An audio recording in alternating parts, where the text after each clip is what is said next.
Hello, everyone, and welcome to the show where, after the collision, we sift through Wreckage.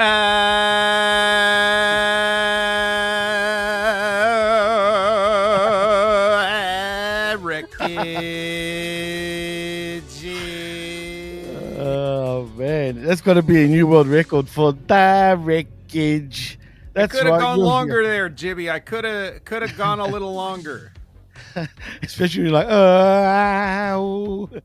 I could have gone longer than Ditka's Hall of Fame coaching career. Anyway, as you hear, we are live on, well, not channelattitude.com, but on the Hamin Media Group YouTube channel and on channelattitude.com after the fact. As you just heard, that is the Vet, and I am Jimmy T. But Vet, AEW, man. I'm going to say one thing, dude. I didn't mind Dynamite, personally. Okay. But Collision was I don't know. But we're not ready to sift yet. We're not quite in sift mode. We're not quite in sift mode, and we are in the news mode. As a matter of fact, you know what? I should do a little thing from now on. I should do what I've always should have done, and I haven't done, but I'll do now. So here's to the news.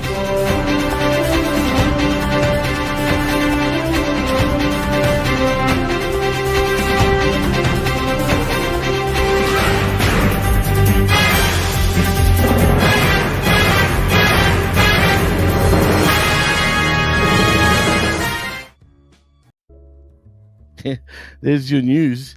That's a lot of shirtless guys in magazines. Well, we are talking about shirtless guys and not so much shirtless girls, but more or less we are talking pro wrestling. And as far as news goes, what's this apparently that I'm hearing that Collision's been cancelled in Ohio somewhere in the next couple of weeks? I don't know. I think they canceled some show or just some booking.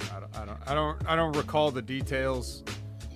I think I heard it, and I didn't really look. I was distracted and didn't pay too much attention. I don't think it matters. Well, in more relevant news, did you see Mustafa Ali's launching a new wrestling school in Chicago in 2025?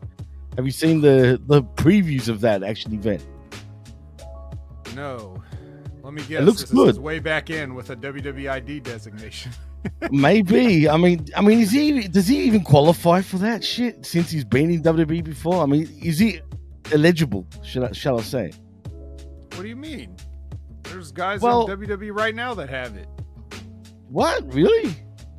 Seth Rollins, Cody. Oh no, but that's because of their schools. I'm talking about actual wrestlers. But if he opens a school, I'm talking about. Oh if yeah, he good opens point. A school, No, you're right. Then he's going to go back to working with the WWE as well. You're actually right. That's actually a great point. I forgot about that little bit. Now you're right, and actually you answered my own question when you said about Seth Rollins. Okay, but that's because of the school, and that's right. It is because of the school. Every fired guy's going to open a school.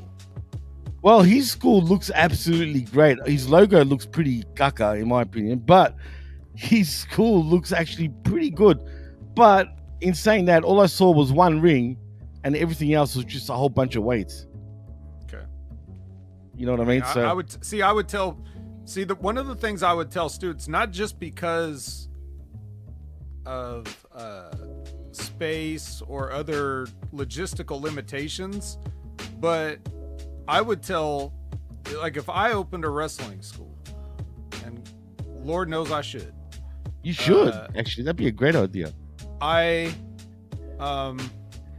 would definitely tell the students, work out on your own time. Because I need to see who is not just taking advantage of what I provide, but what are you doing on your own to better yourself. I can give you all the knowledge and the experience that I would have, such as it is. I'm just using a hypothetical. I'm not like, right. This isn't necessarily me putting myself over, but I'm just saying, if I was anyone who thinks they're in a position to open a school, my mindset would be, you have to show me something for me to show you something too. So if you want to work out, I don't run a gym. If I wanted to run a gym, I'd run a gym. Get your own weights, sign up to your own gym. You come here, you learn wrestling, You learn things about the business. You learn etiquette. You learn protocols, traditions, psychology, everything from soup to nuts about wrestling. But as far as like diet, if you want to talk about conditioning, like those things, you'll get the conditioning from the wrestling training. But if you were talking about bodybuilding to achieve a certain look, that's the part you got to do on your own. And that's how you separate the wheat from the chaff, so to speak. That's my motto. So, I mean, when I went to OVW, they made us do calisthenics and stuff to blow us up before we ever got in the ring. So now imagine I'm brand new and I'd never been in a ring before, but yet I've just been doing push-ups and squats for 30 minutes so that my muscles are completely jelly now. I'm blown up.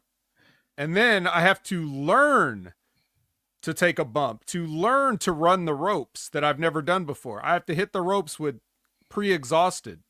So even if I was getting it right the first time, I'm not getting it right because I'm fatigued. Yeah. You know, like that's the kind of stuff they did to me. And that's the trainer's style. Some trainers don't believe in doing that. Some trainers do. It's just like, it's exactly like, and this is relevant to Cobra Kai final season part 2. You know, Mr. Miyagi said in the Karate Kid movie, no such thing bad student, only bad teacher. Teacher say, student do.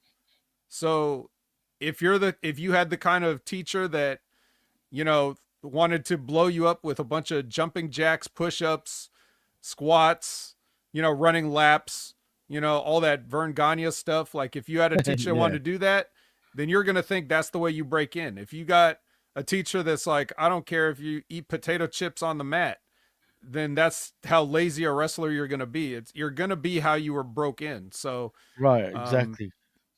So it's cool if Ali provides equipment or whatever, but you know, we'll see. This isn't really that much of a story. And as a matter of fact, I tweeted out for for this show we were going to do today that we're the AEW Speed Champions. I was referring to you and me, Jimmy. We're going to blow through this in record speed because we don't really care to talk about AEW that much, right?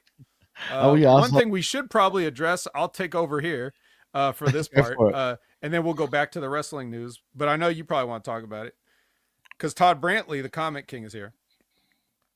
And he says, so what was the bigger joke? The Tyson Paul fight or Meltzer making an ass of himself and going after Dutch Mantel? Well, I mean, Meltzer's been doing that for a while. So Meltzer has always gotten his shit in. If you look, you could tell who he likes and who he didn't like. You could tell who was feeding him and who he wasn't by the way he wrote his newsletter. So, I mean, that's not news.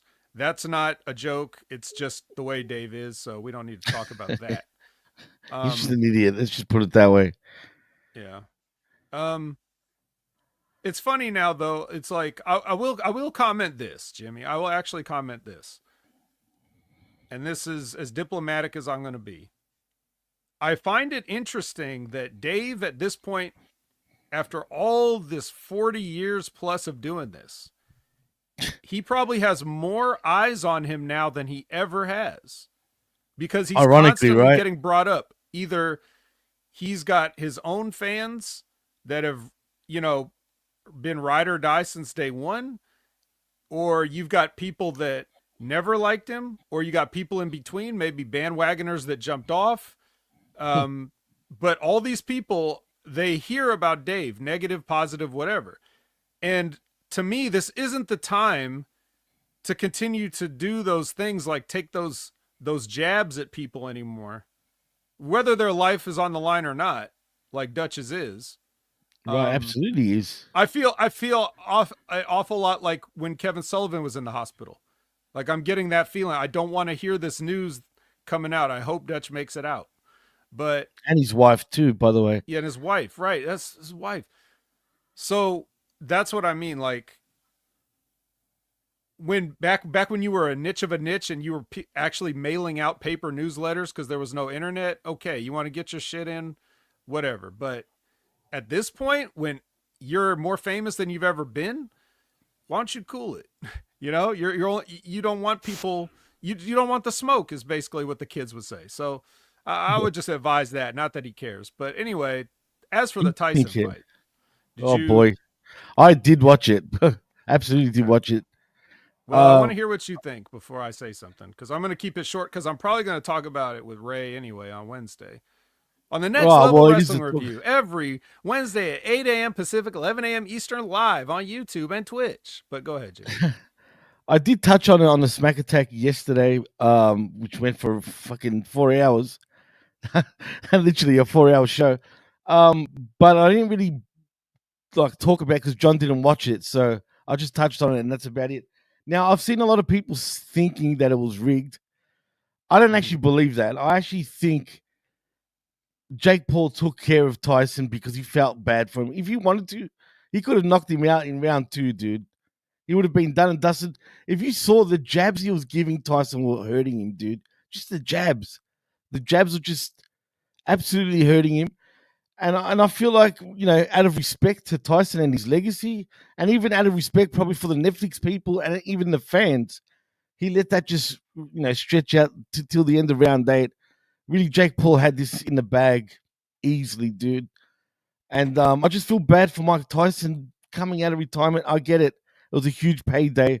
But if you want to break it down, though, I don't know if you've seen the contract. Now, people have been talking about the contract and stipulations, apparently, for both fighters.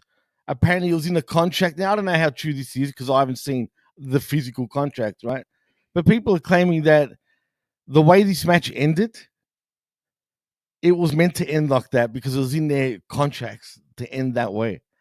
But that's just my thing. I just feel like Jake Paul could have won this whenever he wanted to. He never got out of first gear, dude. Honestly. Okay. I saw something a little different. Okay. I do feel sorry for Mike Tyson.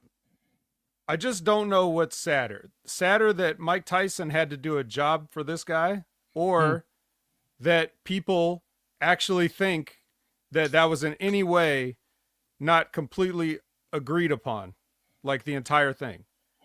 If you know, there's a lot of people that think that too. I know a lot of people, but there's a lot of people that are morons. There's that too.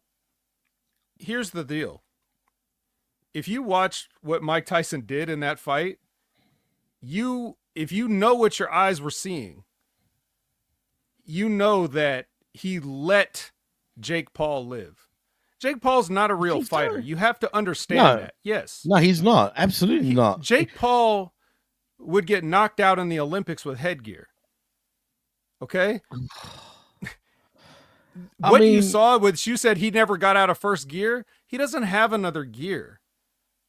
Mike Tyson is in every single way better than he was. Like, he could see everything Jake Paul was doing telegraphed from a mile away. You know how I know that?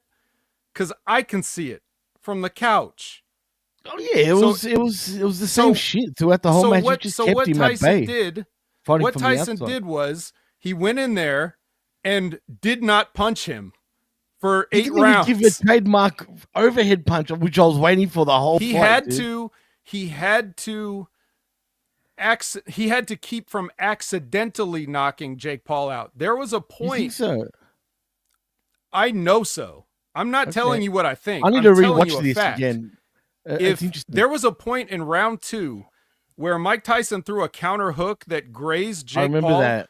And if Jake Paul had been in the wrong... Now, Tyson is aiming these punches to miss. If you watch the first 2 rounds, Mike Tyson has... Jake Paul is wide open. Like, you could drive a truck through his guard. His guard was down here, bro. And Mike Tyson is throwing punches that miss on purpose. Mike Tyson was throwing jabs from 2 feet away that he knows wasn't connect. But he's doing it because he has to do something. So... But like I said, on that counter hook, he threw it attempting to miss. But if Jake Paul had accidentally leaned forward just an inch too far or something like that, his head would have came off. So Mike Tyson had to avoid killing Jake Paul, but he has to do something because the people were already booing in round 1. That's true. Because of the clinches. Right. So So these guys had to dance for 16 minutes. And the announcers, I felt bad for Mauro Ranallo and Roy Jones trying to make this sound exciting and try to make excuses for this dog and pony show. It's ridiculous. Mike Tyson has more speed now than most heavyweights ever have. If you looked at the way he was moving, his head when you movement, see his training videos.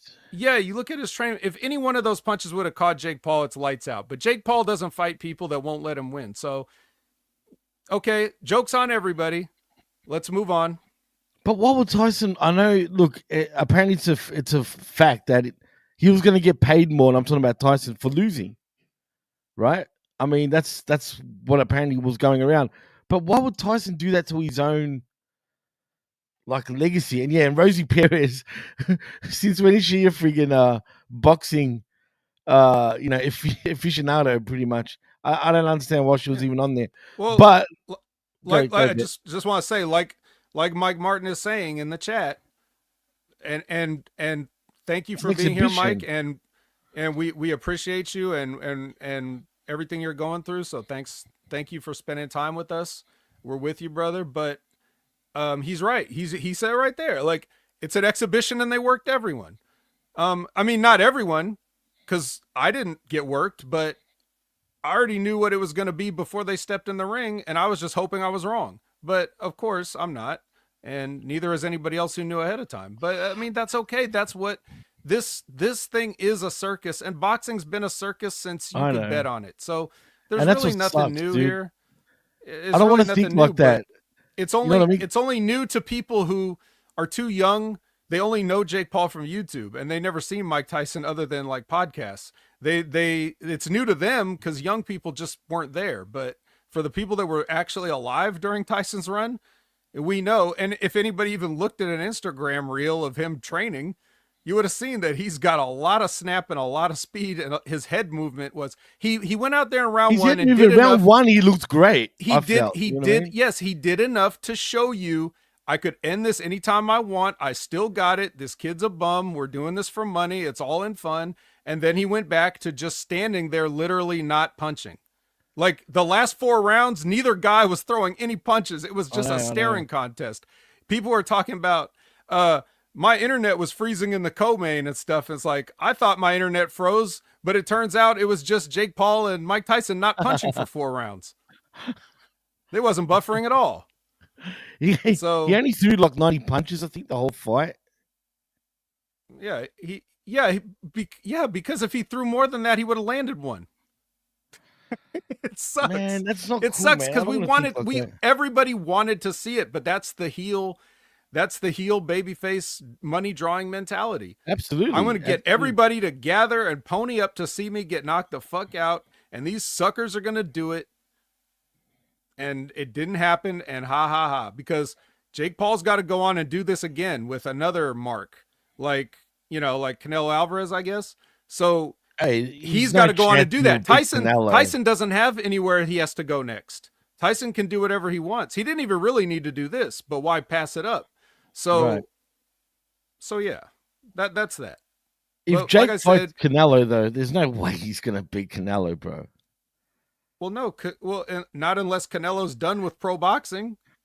That's the only way. If he's gonna retire from pro boxing, he'll go out on that payday. But if Canelo plans on continuing to fight after that, yeah, he's gonna treat Jake like the tomato can he is and finish him and move on.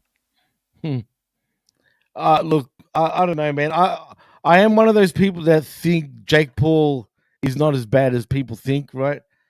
But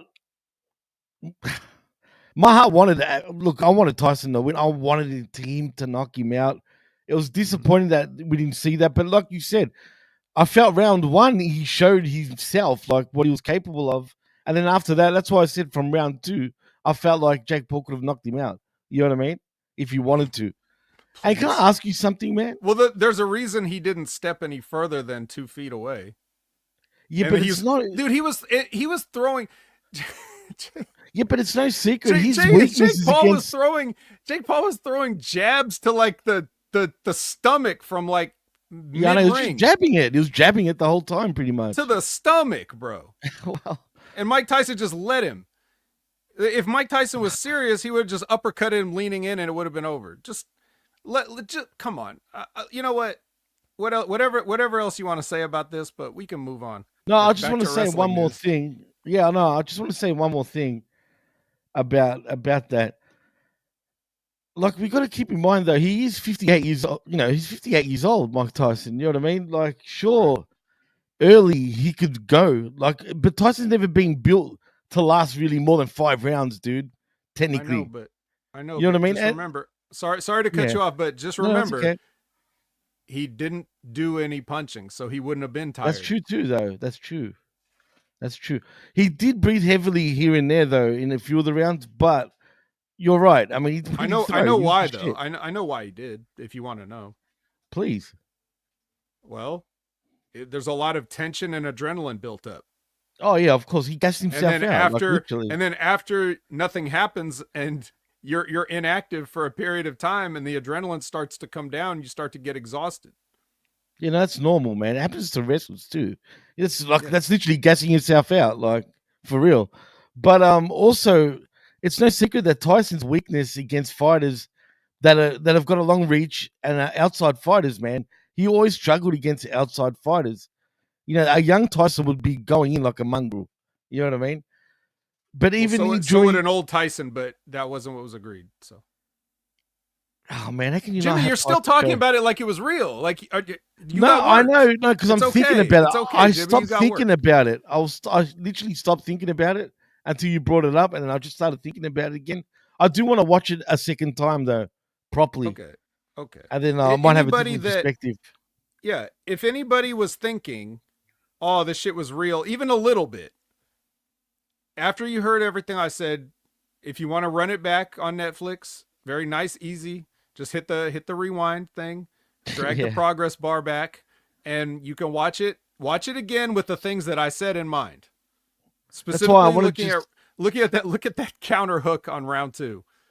Um, just think about it like, okay, I thought it was half-ass real, but now let me look at it as if it's totally fake and watch Mike Tyson not punch this kid. Hmm. I All right, invite everybody to do it. I'll get back to you on that next week about that. But yeah, for now, let's get back into pro wrestling though, shall we?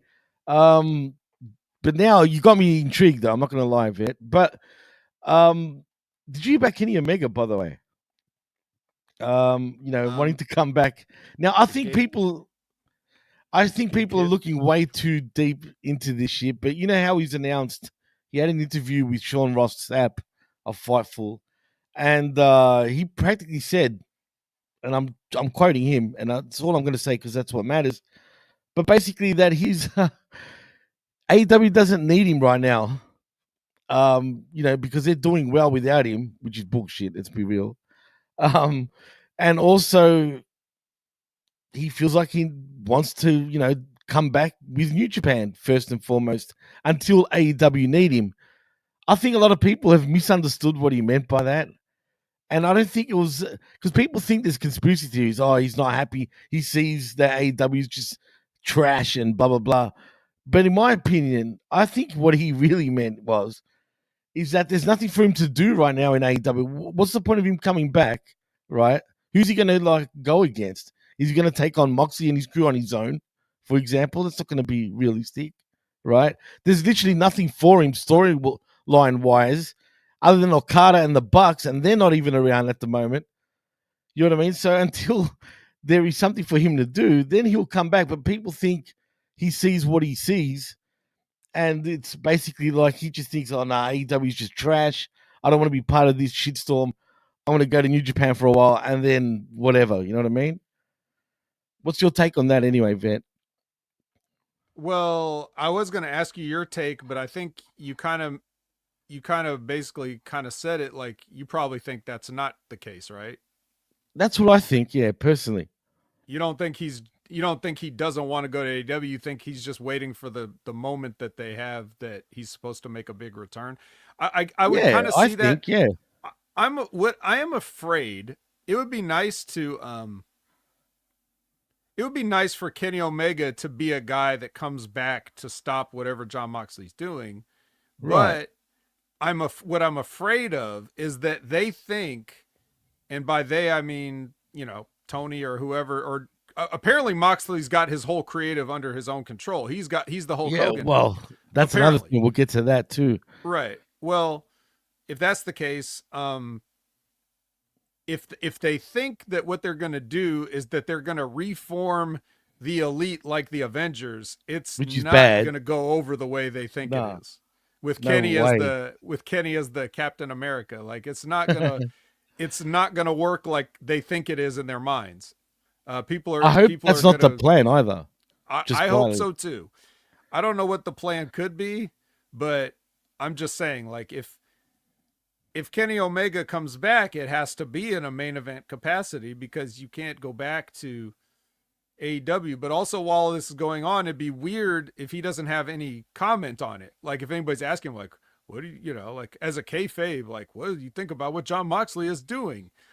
Like, right. and he just doesn't care. Like Jon Moxley killing people with plastic bags. Like Kenny Omega's fine with that. Like he is a pretty laid back Canadian guy, but He's everybody's got a typical limit. Canadian, dude. Let's be real. Yeah, everybody's got a limit, right? So yeah, I who cares?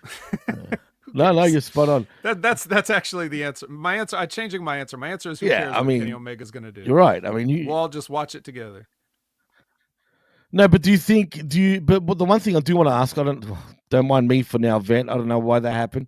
But what I wanted to know, do you think there's anything to it? Is there any sort of conspiracy? Are people tripping? Or is it just as simple as what we just said? It's just not his time to return yet. Yeah, I think it's whether it's his choice or somebody else's. Like either he says I want to do this thing first, or they're saying we're not ready for you yet, or just a mutual thing. But yeah, no, I don't think he's trying to sidestep AEW necessarily. Right. Neither do I. So I think we can butt that in the back per se. Yes, Aaron, it is called a yo-yo, by the way. What was going on? Oh, another change, the Young Bucks of the yo-yo of wrestling. But why the yo-yo, Aaron? Just particularly because they keep going, because they keep switching and coming back. To be heel or face, like. Do you think they'll come back as baby face? And actually, they keep switching heel and face, and they keep leaving and coming back. So it's kind of like I kind of see it. But do you think they're gonna come back as baby faces? That's so dumb if they do.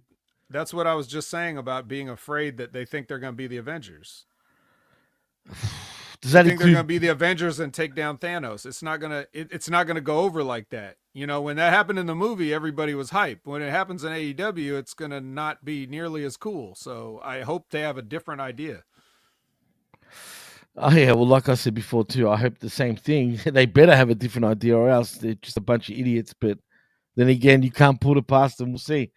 Let's talk about Moxley actually. On his current vision for AEW. Okay. You sound like Moxley. I'm Fireman Fred, and I'm gonna hose you. Yeah. Well, get this, man, because this makes me want to laugh. But this is what he said to the New York Post just this past week, and I quote: "Why are they interviewing him?" I have no idea. It's a good question. I mean, I was sort of surprised by it. What are they? The Onion? What? You know what? They're getting like that when you think about it. It's not the same New York Post like it used to be, like years and years ago. Put it that way. But anyway, this is what he had to say. He said, "I have a dream, a vision, something I can see. One day this nation will rise up." I've heard this before. I know. Right. Read his book, damn it, if you haven't already. Trust me, you got to do it. No. But oh man, I'm telling you, man, you have to. But I see a world where everyone is successful, where everyone can be successful, where the talents are fostered and their growth is fostered, and talents are set up for success and set up for growth. I'm going to stop right there. Is he not going round and round saying the same thing already over and over again? Yes, he is. And also, just that's great. I'm glad you decided to do it now. Why didn't you do it when you got there? Good question, but he's still got more to say. Or maybe he tried and things had to get so far off the rails, like that somebody would actually give him creative control, because I'm sure somebody else didn't want to relinquish creative control, and now that they've seen how things are bad, they're going to say how everything's good, but then secretly they're going to say, all right, John Moxley, do whatever you want, because what I've been doing isn't working, so we'll try your thing. And his thing sucks too, but Sucks the bad, difference dude. is with his thing, we can't quite see where it is going yet. Everything else Yeah. that gets done in that company is so transparent and predictable. Moxley looks like he's building to an idea, and we still don't know what it is. So at least there's some half-ass intrigue there. I'm not saying it's going to be any good, but at least we don't know.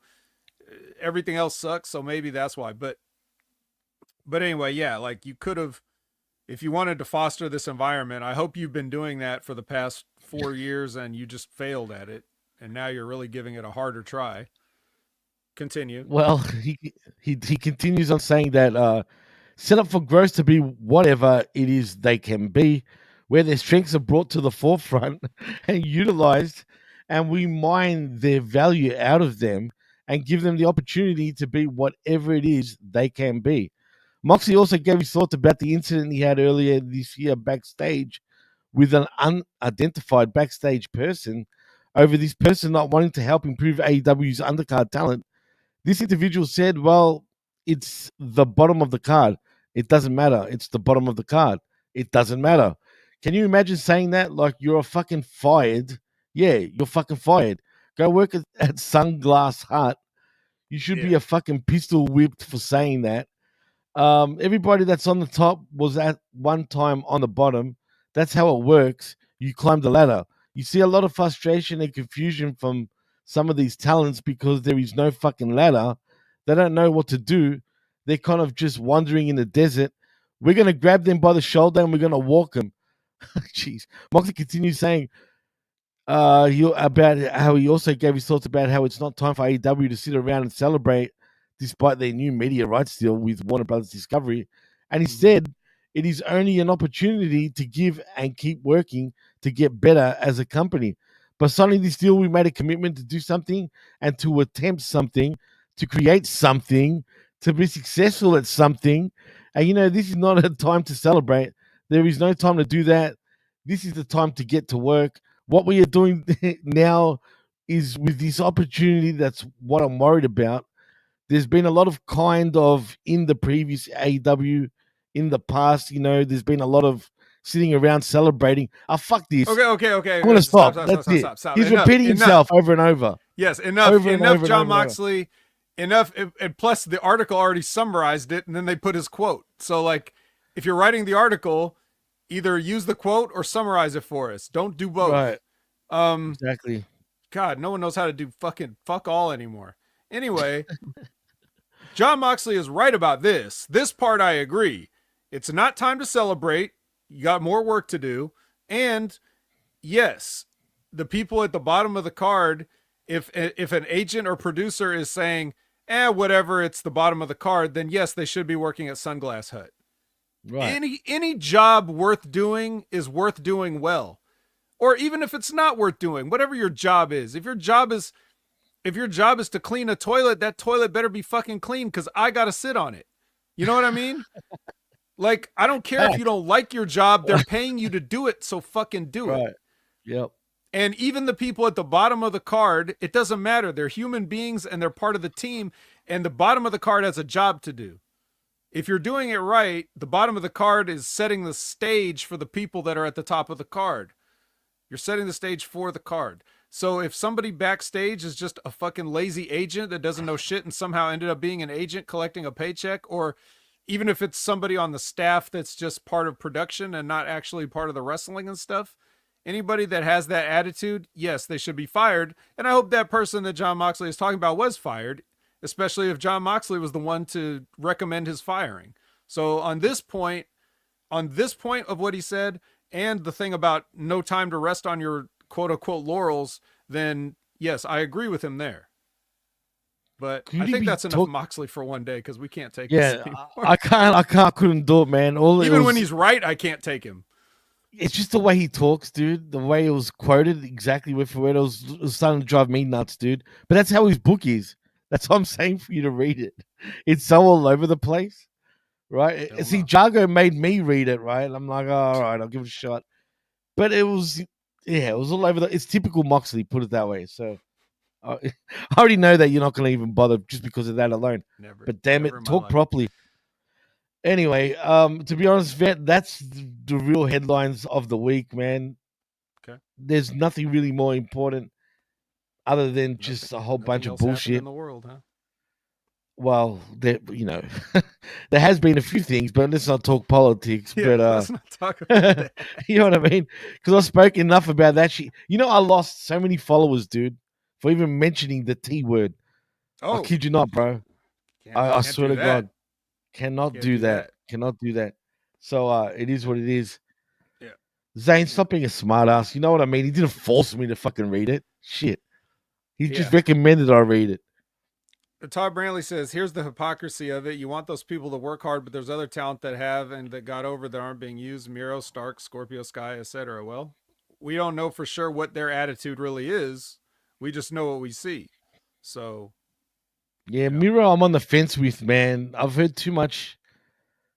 Like, I truly think he's just messing with Tony Khan and AEW in some ways, but I think what John is trying to say in his own roundabout ridiculous way is the reason that guys like Dark Order, the reason that guys like Private Party, the reason that guys like Top Flight, the reason that all these guys are the ones that are fighting with the Death Riders and stuff is because they were exactly who he's talking about, doing nothing. When the last time? Now, I'm not saying I want to see them on TV, but when was the last time you saw like Silver and Reynolds on TV ever? They just don't be on TV. actually, it So wasn't long they're in ago. like Ring of 2 weeks Honor, ago. barely Right. in Ring of Honor, and all of a sudden now they're in the angle with the top guy. So Right, exactly.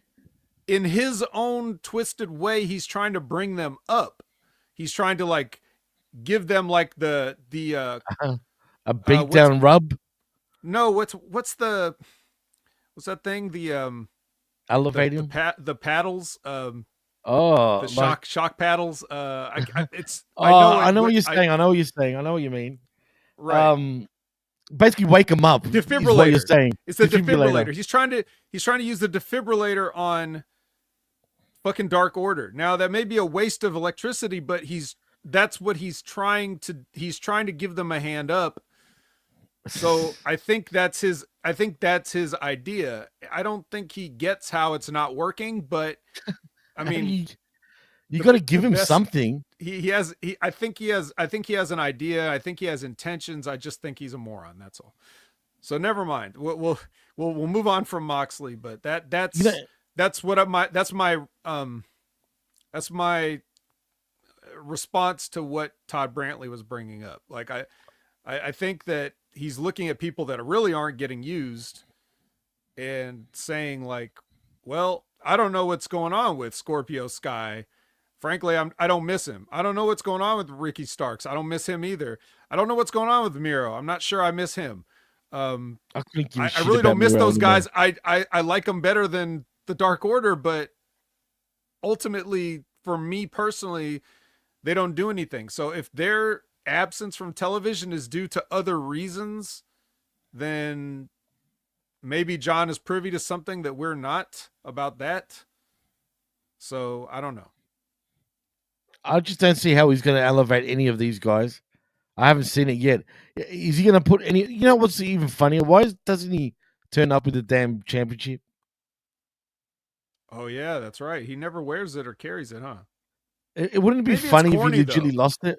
Would you like? You can't take him. You can't take him seriously, regardless. But can you imagine how much sillier it would look if he is saying all this shit with his t-shirt and black jeans, but then he's just got this big shiny belt over his shoulder? It would look corny, wouldn't it? Like, yeah, but I don't know. I know what you're saying. And plus, I also think he thinks, again, this is me trying to like make some sense of this. Oh no, you're going to be right. He's looking at it like I'm holding this company hostage, meaning you don't get to see the belt, kind of thing. The belt is representative of AEW, so he's keeping that out of your sight the same way you keep a hostage hidden away somewhere, right? But So then what's his maybe it's some demands though? symbolic bullshit. There's no demands though. He's not really giving any like demands for that though per se. That's fair, but I'm trying to just use a word like I know, to but you're relate it. right. I'm That's the not thing. saying I he agree literally- with you. Yeah, maybe he doesn't literally think that the belt is a hostage and he needs to make demands because he already has it. And that's part of why this thing sucks, because it's like, okay, well, you say you run the company just because you have a championship belt. Since when does that work? Since when does the Super Bowl champion tell Roger Goodell when they're going to play football? You know, like it just No. doesn't work like that. So I don't know why AEW is doing that, but that's a different issue. If Jon Moxley's creative is about helping underneath talent, then he's trying to get them on TV regardless of how stupid the angle is. But that's two different problems, right? Oh, absolutely, dude. Absolutely. I just got a bad feeling this is going to end up going nowhere. Just like when the Elite turned heel and, punched Tony Khan and all that bullshit. Where'd that go, Vet? Nowhere. Yeah, nowhere. It led to nowhere. You know maybe what I mean? that's because it wasn't Jon Moxley's idea. Oh, well, fair point. I mean, shit. Yeah, with his creative control, that could have been an all-timer angle, but Nah, fuck that, man. And this is what annoys me the most about AEW. I'm gonna give him the benefit of the doubt. I'll give Moxley the benefit of the doubt as well. But he's pushing my patience, man. I need to see results. Even these last few weeks, all I'm seeing is the same shit. There's been no progress yet in terms of this storyline. You know what I mean? What's next? All I'm seeing is the same chapter kind of replayed, man. So one week is promo, and then the other week we're bashing everyone. I agree. I agree, and we're going to talk all about it, because when we have to do the whole week in an hour and a half, we can definitely see how repetitive it gets, because it's all back to back to back to back to back, and we can see it. Like, remember last week when everything was a chaos sandwich? That's what I mean, dude. They do this over and over. Like, why? Let's see what we get. You see what we get. Okay, and one more more thing. Man. Just one last thing. Because Todd Brantley keeps having these points he's bringing up, but he says if you don't like Scorpio Sky, that's fine. But he's literally been there since day one. You can't tell me a storyline that wouldn't lead to something, right? But Scorpio Sky is not the guy that you would bring in to just get beat mercilessly by these guys. There's got to be a reason, you know what I mean, that he comes back. That is a spot for the Dark Order. Why they're doing stuff with Scorpio Sky, or why they were running vignettes with him and then they just stopped, that's on somebody else. I don't know, but I'm just saying. I'm saying even if you bring him back on TV, he's not going to be doing something with Moxley, right? He's going to be doing something else, because Moxley's not going to be the guy to just randomly beat up Scorpio Sky. I mean, why would you? You can't do that to the whole roster, man. Yeah. All right, you but know anyway, I mean? You just can't. All right, so let's get cooking. Let's blow some shit up with Dynamite. Dynamite. Let's blow it up and then let's sift through. Boom. All right, let's do it. Okay, we're starting off with Cage and Page versus Jay and Juice. And by the way, on topic. Oh yes, Jay and Juice. Look what just arrived in the mail. Oh, look at this beauty right here. That looks the good, Switchblade. Man. I'm trying to get the glare off the camera. Look at this exclusive Ringside Collectibles. Glorious Jay Switchblade White. Dude. Adult collectible. Don't call it adult. Does it really say that? Does it say that, or you just saying that? No, I don't think so on this box. It's just a term I've heard. Yeah, that's the new thing. That's called being in denial. Right. Exactly. You know what I mean? Nah, but for real, man. But yeah, that looks brilliant. This for you, Aaron. Check this out. Check this bad boy out, buddy. Yeah, adult action figure. You're right. That's right. I love it. Switchblade. You can all breathe with the Switchblade in his new era. I'm so you did it. You did it pretty well there. But actually, we have to breathe with the Switchblade in this tag team match, which is mostly about Juice Robinson getting beat, and that's fine. Juice, man. Look, oh man, I felt bad for Juice. Nah, he's getting fat. Fuck him. He's gonna be fat Juice. Yeah, fat juice. So Mother Wayne does the jump up. Kip Sabian hits Juice with a metal contract holder.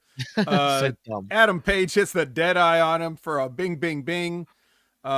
Nick Wayne probably did something I missed. I don't know. They probably everybody got a turn on Juice and beat him while Jay was busy, and that was Dude, that. even Christian put his feet right on his face practically. You know what I mean? Like fucking hell. Like Yeah.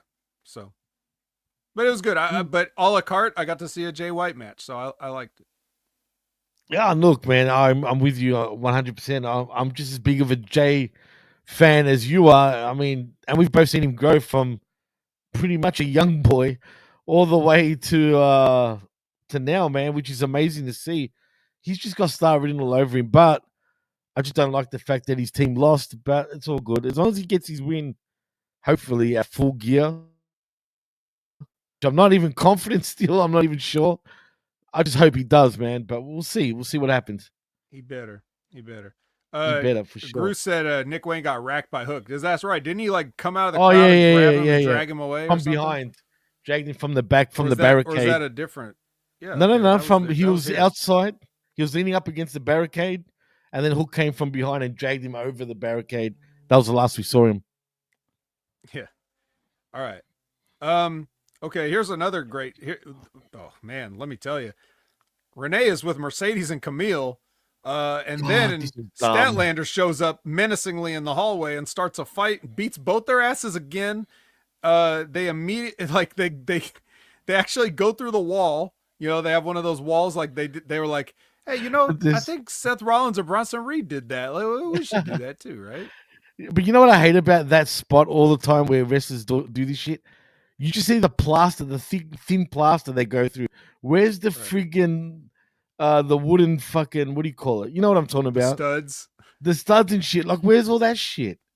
Like, you don't even see that. It looks so fake, dude. They gotta stop doing that, man. It's not impressive anymore. Well, there's a lot of stuff they got to stop doing. Number one, this, because now you have done a vehicular assault and then you followed it up with a going through a wall spot, and then this is all to set up a regular wrestling match as far as we know. That's fine. For now, as far as we know, we don't know. For now, if they could add a stip at the last second, so we're not gonna bury it yet. But I do think it's gonna have to. If you're ramping up, you're gonna have to go somewhere up from here because we've already seen way too much BS. Because it looks like Statlander can just kill everybody. She could survive a car, getting run over. Remember that? Beat up the bodyguard. What good is this bodyguard? Dude, bodyguard. How dumb is she? Speaking of bodyguard, what was she doing? Was she just randomly walking through rooms or whatever the fuck was going on, and then Statlander just attacked her? Like she didn't even see it coming, dude.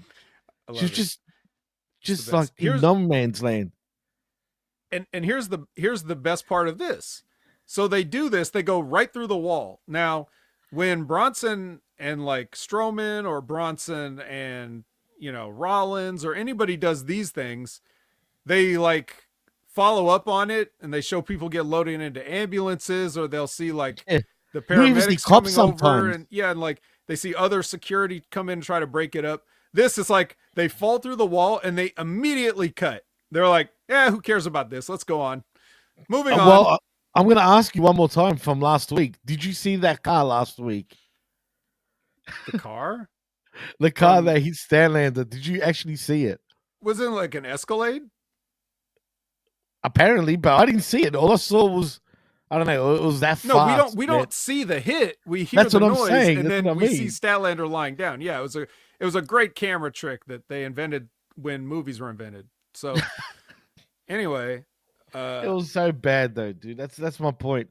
And again, just this bullshit. And what was she wearing, dude? Statlander. Anyway, I will get to that. I have no idea. She just shows up like whatever she wears at the house, I guess. I was thinking of Collision, actually. That's later on. I'll get back to that. Shivani welcomes Ospreay. He calls out Kyle Fletcher. They have a yelling match back and forth about all their feelings. I was trying to stay awake. Really? But it all turns out into a 3 versus 3 brawl. Bro. because Cage and Archer come out for Fletcher's side, and then we have Mark Davis and who was it? Not Ricochet, was it? Who was the third guy on Nah. Osprey's side? I forgot. It's a good question, dude. Oh no, Oh it no, was it's Roger. Rocky Was it Romero. Roger? Rocky No, Romero, wasn't it? Rocky Romero and was one it? other dude. No. Who was it? Come on, guys that know everything about every show. Shit, man. The Jim Brothers. No, I don't know. Why Anyway, didn't these guys stand out for some reason? No, it wasn't Hobbs. It may have been Hobbs. So I don't here's recall the thing. Whoever it was, that's not the important part. The important part is as soon as first of all, Mark Davis squares up against everybody and starts fighting, and they start fighting, and then Will Ospreay nails Kyle Fletcher, and then Mark Davis looks at him like, "What are you doing?" Like, bro, you showed up to fight. What you know what he's doing? He's fighting the guy you guys talked about fighting. I hate this terribly acted pantomime, illogical nonsense, fucking wannabe character building bullshit. I will say, look, I know you're being negative. I did feel like that it was one of the better promos of Ospreay's, though, to be fair, without actually tearing him a new one completely. I actually thought he showed a lot of passion. It seemed real. It came from the heart. You know what I mean? Like it was a legit thing. So I'll give him that. As far as the match after that, and Kyle Fletcher, I can't stand his voice, dude, because he's like really high, and he talks like that, you know. Well, yeah, Lad. exactly. All right, lad. It's pretty much.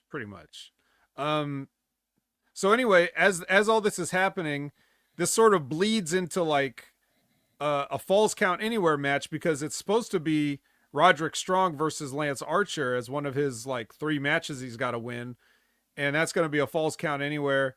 But the reason I'm not avowing this Falls Count Anywhere is because Roderick Strong came out with a kendo stick. So as far as I'm concerned, none of this ever happened. Did you have any thoughts on it? Nah, it's stupid.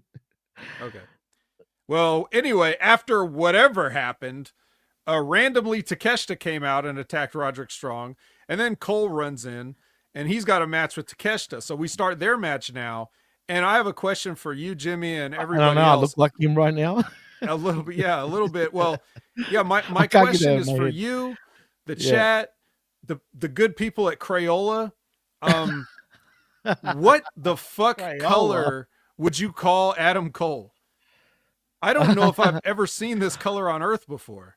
Look, to be fair, there was yellow lighting too. It's not quite brown. It's not quite orange. Moldy. It's like moldy, sort of. It's I don't know what this is. Would you It call looked like it looked like one of those paint jobs that changes depending on the light.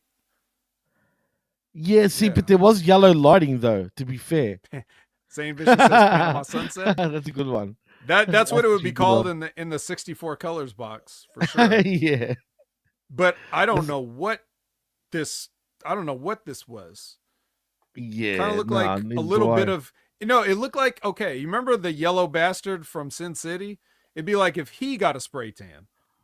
That's what color this was. Oh my god. Anyway. Why'd you off for, bro? That's not spray tan. I'm convinced there's something wrong with him, dude.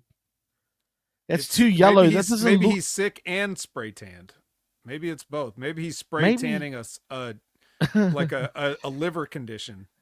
I don't really. Is that what it's called? The actual tan? Oh yeah, and liver condition. And we didn't even talk about last week. We didn't even talk about the part where he got the spray tan with his knee pads on because his knees were white when he pulled his knee pad down to do this stupid. I didn't finish. notice that. I actually didn't notice that. So that was last week, and I remember hearing everybody talk about it because you know me, if it's Adam Cole, I ain't paying that close of attention. Yeah. So I didn't notice that, but apparently when he pulled his knee pad down, you could see that that area of his leg was untanned. So what that means is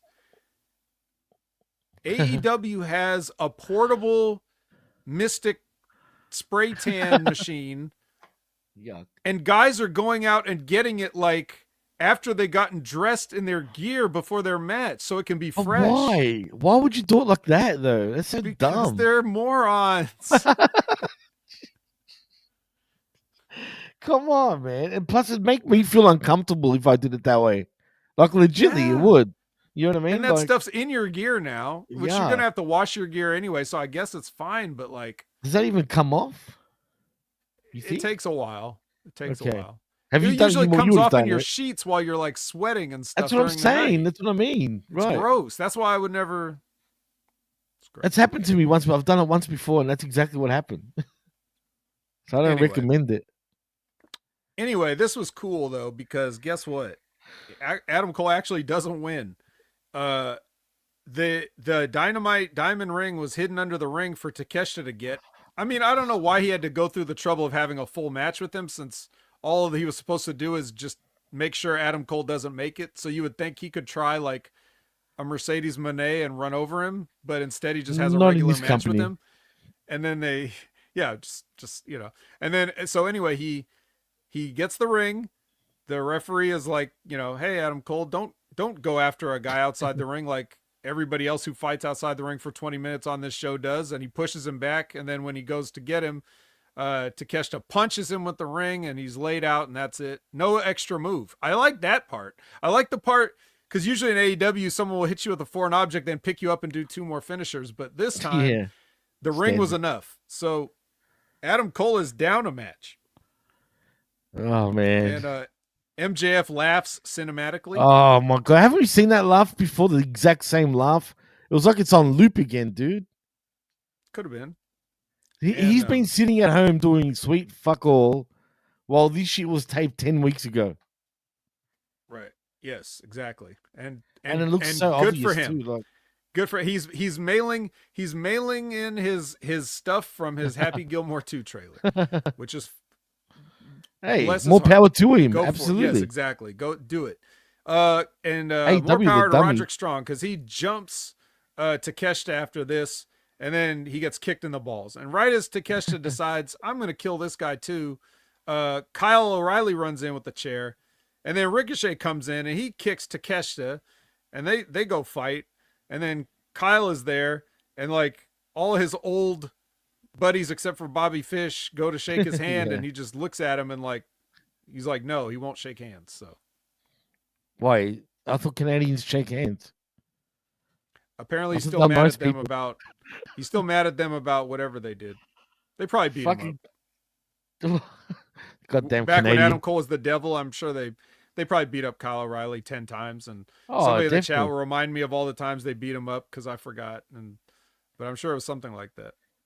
And Gruss hits the nail on the head.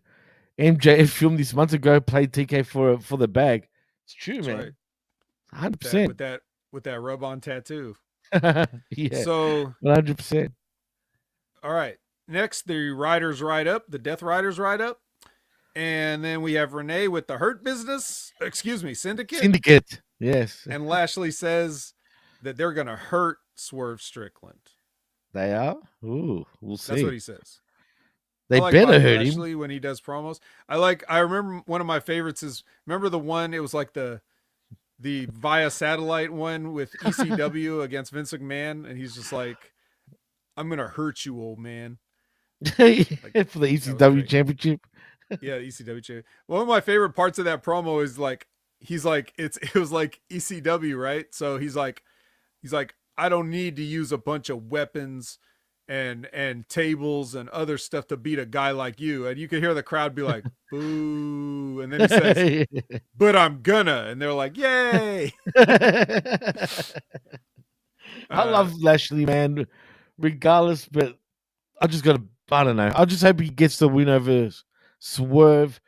But to be honest, I think it's the wrong time for these two to even be having a match, honestly.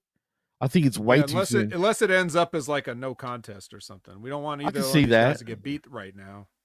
But that's why it's a dumb match to begin with. Right. Straight off the bat. Tony is taking the approach that there's no tomorrow. So I mean, if we all blow up the following day, we got to get our Swerve and Lashley match in the history books before. So I understand it, but I still think there's better ways to go about it. Anyway, the Death Riders are back. They're beating up JD Drake on their way to the ring. I guess he was standing in the way, so they probably fucked him up a little bit and rolled him down the ramp, which was very easy because he's a round person. And I wrote like, oh, these guys are my favorite wrestlers now. And then they do the in-ring promo, and then Orange comes out and he answers with a promo of his own, and he's got Briscoe and Romero with him. And he does the promo where he's basically saying the AEW belt is the power in the company, and I'm going to take the power back. And I just don't agree. But I see what they're trying to do, but this just comes off corny. So Corny. It's an understatement. And suddenly Orange, he talks so monotone, dude. It's like so monotone. He's supposed to though. That's his character, so he's supposed to. Okay. He can get away with it because he's supposed to. All right, fair enough. And he's not a bad promo guy. Like I've heard way worse. You know what I mean? He's actually not bad considering he hardly talks. Yeah, and look, and just to be fair, because I've never really had a problem with Orange Cassidy. Like I get the character, I get he's pretty good athlete, all that stuff. I get the character. It's an unusual character, but I get it.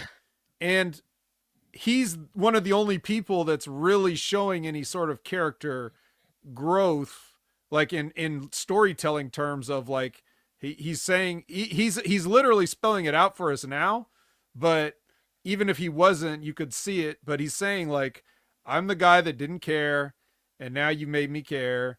So like you see that there is the serious side to Orange Cassidy, and he used to never have the serious side, and everything used to be a joke and the hands in the pockets and yada yada yada. And now he's finally been pushed into seriousness, and it seems like the only person that really does it is Jon Moxley because this happened before and all this other stuff. So like he does have a character growth as opposed to some people that just keep doing the same. Like Chris Jericho, for example, keeps switching gimmicks around and going face heel, but nothing about his character evolving. It doesn't actually go logically from one point to another. It just bounces around to whatever he feels like doing. It just happens. It's just out of nowhere, dude. Literally, like it just happens. Like, it's like Kenny on South Park dies, and then the next episode he's just back. It's like that. It's whatever. You're not supposed to think anything else of it, right? It is what it is. But at least that's a cartoon, dude. This is supposed to be, a simulation of real life, right? Like in terms of, So ironically, the joke character is the one that's doing it right, and Chris Jericho, the all-time legend, is the one doing it wrong. So go figure. Go figure, indeed. Funny enough, he wasn't even around this week, which is interesting. Oh, that's not true. Darby, but before we get to that, Darby leaps off the balcony and to get beat up again. Well, no, actually, the Death Riders run away. Oh, it must have been a collision. They run in the truck and ride off. They were trying to kidnap Yuta, I think. Didn't they drag fucking what's his name, Darby Allin, once he jumped off with a purple steam mask, whatever that was? Didn't they just drag? You see him dragging him. They're dragging him around the corner. Then the camera switches to whatever was going on with the other guys, and then we don't see them until they're outside trying to get away in the truck and shit. The Death Riders try to drive off, and Darby jumps in the flatbed. Right. Yeah. And then they stop the truck, and he starts fighting with Claudio, and then they beat up Darby, and then Yuta jumps in the back. And they take off. That's what happened. Claudio, I'm mad that I remembered that. I know you did. Everything about it too. But no shit. The way Claudio treated Darby though at the end, when he just grabbed him from the outside and then sprinted towards the roller door, dude, that was pretty lethal. Even the way he friggin' giant swinged him into the friggin' thing, man, that was pretty vicious. Like, gotta love Darby. Darby, why does he must love pain, dude. I mean, honestly, I don't know. This kid just wants somebody's got to be that guy, I guess, and Darby said, I'll be that guy. Unbelievable, bro. Like, I just don't get it, man. Some guys, that's all they can do. So I just hope that he's more than that, though, dude. Right. That's why I hope that he doesn't get crippled so we lose all the other good things. But you can't talk him out of it because he's smart enough and he knows exactly what he's doing. It's not a case of I can only do this. It's a case of I choose to do this, and there's no talking him out of it. So, and that's obvious for sure. Here's Chris Jericho. because Renee is with the learning tree, and they accept Tomohiro Ishii's challenge for the Ring of Honor Championship, and they even do the. I walked out for a split second. This must have been it. They do the Nueve pose. Okay, all right. I didn't see that. I actually missed that. But we didn't see him after that. See how one of my thumbs is not there? That's how you do the Nueve. Because it's 9. Yeah. I get it. That's 9 in Spanish, guys. Try to keep up, please. Thanks, guys. Thanks, guys. Next is Britt versus Penelope. And as I watched Penelope in this ring, the only thing I could think to write down, because who cares? Britt wins with the lockjaw, whatever. It's finished to me though, dude. But anyway. Yeah, it's cool. I like Penelope selling on it. Like I like her facial expression when she gets the fingers in the mouth. I'd like to see some other expressions. That's what I was saying. Like I can't believe that she let Janela anywhere near her, let alone in her, bro. And back then she was so much hotter too, man. I felt like when you think about it, like during those days and compared to now, I feel like she's coming back into her own though a bit. But she's got a weird taste of blokes, dude. I mean, she's with Kip Sabian for crying out loud too, bro. Come on. At least Kip Sabian has somewhat of a physique and height. At least. What? Yeah, he's probably like that here. Compared to, but you remember Joey Janela. That's true. He's ugly. We're talking about Joey Janela comparison here. Kip Sabian looks like he looks like whoever your favorite most handsome man is compared to Joey Janela. You're right.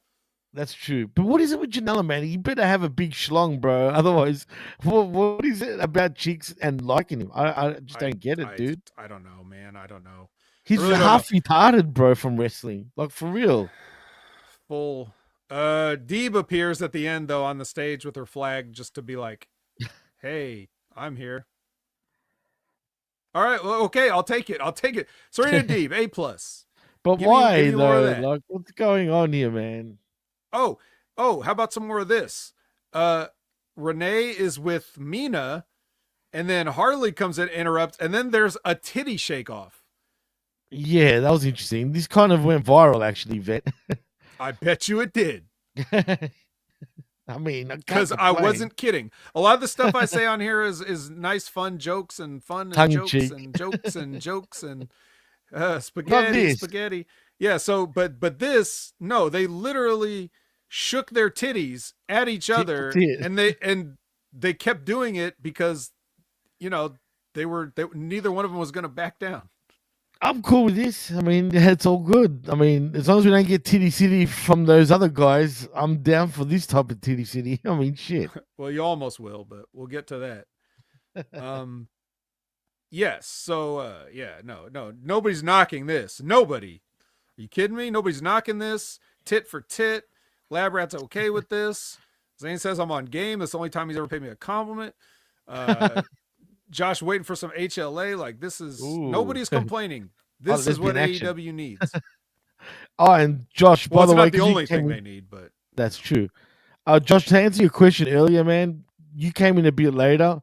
If you wanted us to talk about Tyson, go back to the start of the show because we did. Mm-hmm. Just so you know. And Zane says, "Ah, yeah." All right. Swerve, Strickland versus Lio Rush. I wrote duh because you already know what's going to happen. Right. So that kind of sucks. But they're kind of doing something, so we'll get there in a second. But anyway, Swerve calls out the Hurt Business and gets the shit kicked out of him.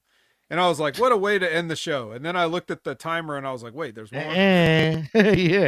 It felt like the end of the show. And then, I was like, damn it. It did, but. And I hated the main event. Strong with the Hurt Business again, but nope, we gotta do. Dude, Tony has got no sense of placement. I mean, come on, dude. He just doesn't. Yeah. Well, here he placed Renee and Jamie Hayter here, and she does a promo, and this is boring. And then not just boring. It gets interrupted by Dark Julia. Yeah, which I'm cool. I like that little vignette too.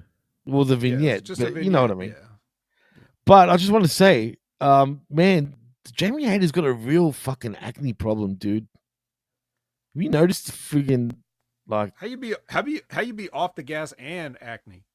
I don't, I have no idea. But what's even more weird, she's got no teeth. I know she's English. No offense, Right, yeah. right?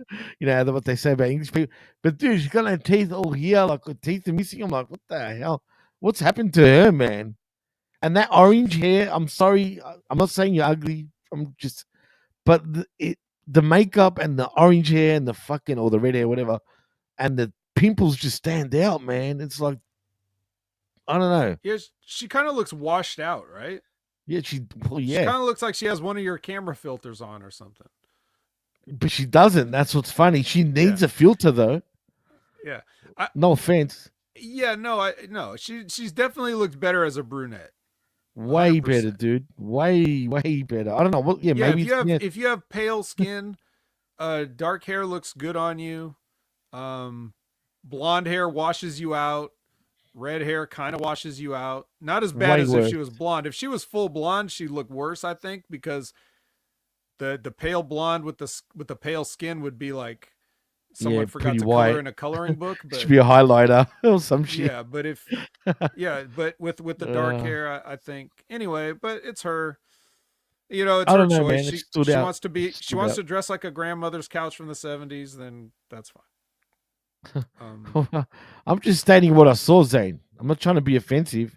It's just I couldn't help it, man. There was like at least 20 of them around her mouth. Oh, he ain't offended. Anyway, I know. I here's know. the offensive part. The main event is FTR That's versus offensive. Kings of the Black Throne. Um, The and right the only team thing that won, though. matters, huh? The right team won. That's what matters. Yeah, I was gonna say the only thing that matters is Hollywood the Axe Axon was put to sleep by Brody King. What the hell Like, I was don't that? even need to do an exciting finisher to you. I'm just gonna beat you with a sleeper, and then we're But gonna shake hands why? after you wake up. We're all gonna shake hands, and we're gonna go off the air with friendly handshakes and hugs. Yeah, I don't like this new house of baby face, suddenly, whatever you want to call it. How they're shaking everybody's hand after every match. If this is not They leading turned to over a some. new leaf. How's Julia gonna fit back into this? You called her up to tell her to come back, which is odd. I didn't know dark people use telephones to call them to come back to work. They use So she Ouija had a boards. holiday. Oh, it must have been. So they gave her a break, basically. She went on vacation to be back to normal. And then she gets a dark phone call in the middle of the night to come Dark back. call. A dark call. To She's come like, back and turn she's dark. like, dark hello. I mean, it's so corny though, dude.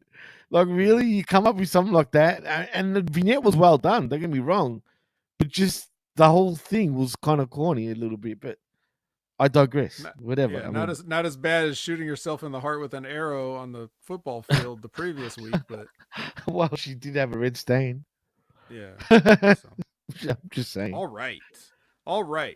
This is Rampage, baby. Oh yes, Duke. Yeah, so I'm gonna take it. Oh, Jimmy's knock, knock. continuous gimmick of never watching it. Don't blame him. I used to be the Rampage guy, not anymore. That's Yeah, the vet. That's the vet's job now. that's me. Vet. Don't I worry, it should won't watch take it. long. Go for it. Hikaru Shida versus Layla Gray. Shida wins with the That's a Shida good match. driver. Yeah. Renee On is with paper. Harley. As usual, Harley plays the guitar and sings. Mark Briscoe in a singles match with Davari for some reason. Oh, cool. Guess who wins with a froggy bow? Not Oh, even I to was break ki- out the J Driller for Davari, just froggy bow. Froggy bow is good enough for you. Was it a quick match at least though? No, it took a while. Rocky Romero versus Commander. Whoa, it's just Commander away. needs a strong Awesome. win. He hits his tightrope walk shooting star thing. I know they have a name for it, but I can't make it out over the fast forward.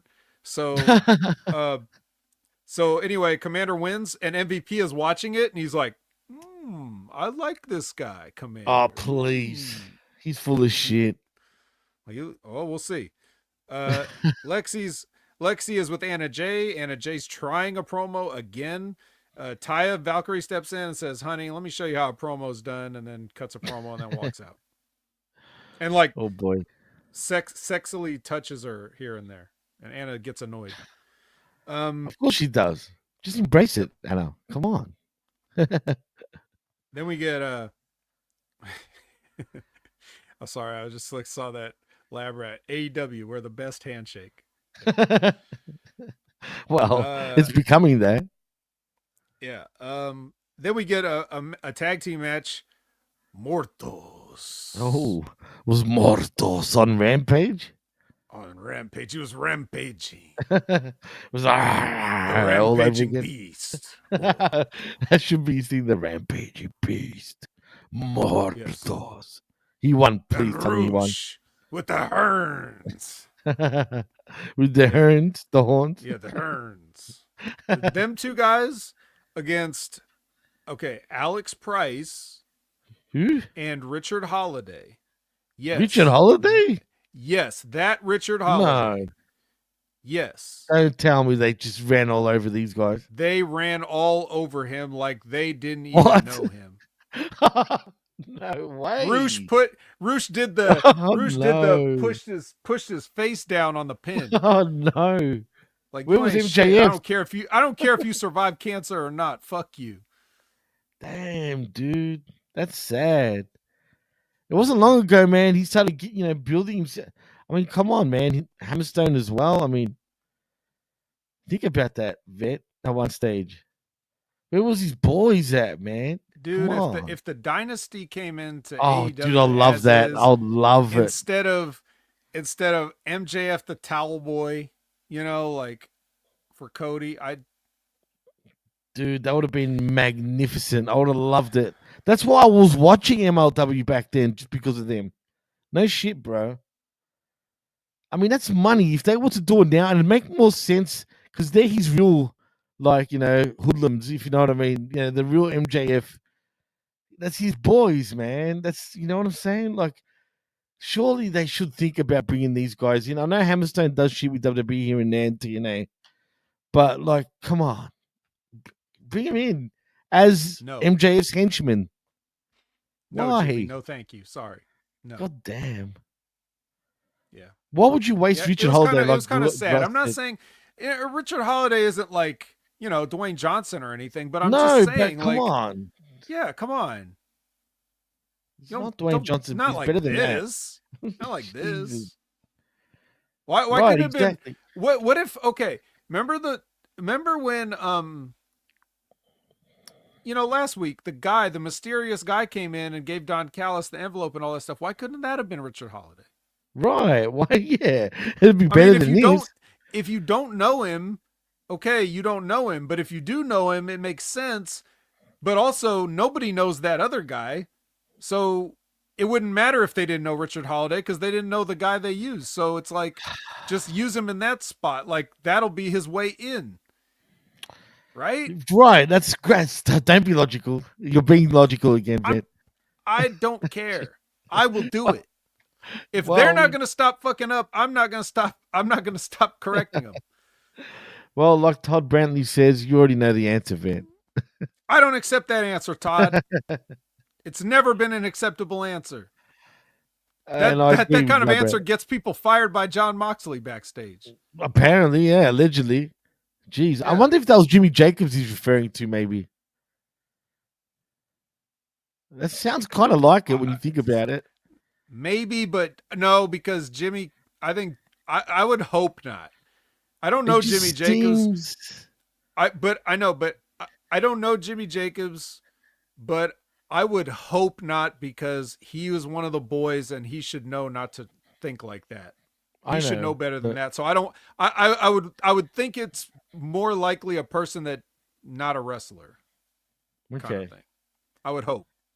Anyway. Yeah. We'll never know, I guess. So Lexi is interviewing MVP.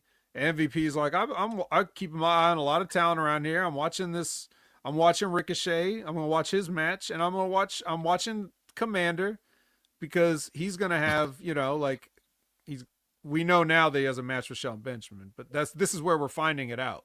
Like, he wasn't so much interested in Commander as he was scouting him. So right. It was like they made it seem like a thing. But that's the thing. Even a small thing like that, MVP is just coincidentally involved with trying to make sense, or do you think MVP has ideas that make sense? Right. I think it's MVP, all MVP, man, 100%. Mm-hmm. I don't think he seems like the type of guy if he thinks bullshit. Because if you noticed, his things like what he's doing does make sense. The only thing that doesn't make sense for me is the Hurt Syndicate's type of matches, especially what Shelton's been going through. Sorry, in his matches, and we'll get to that. But yeah, We'll get to it.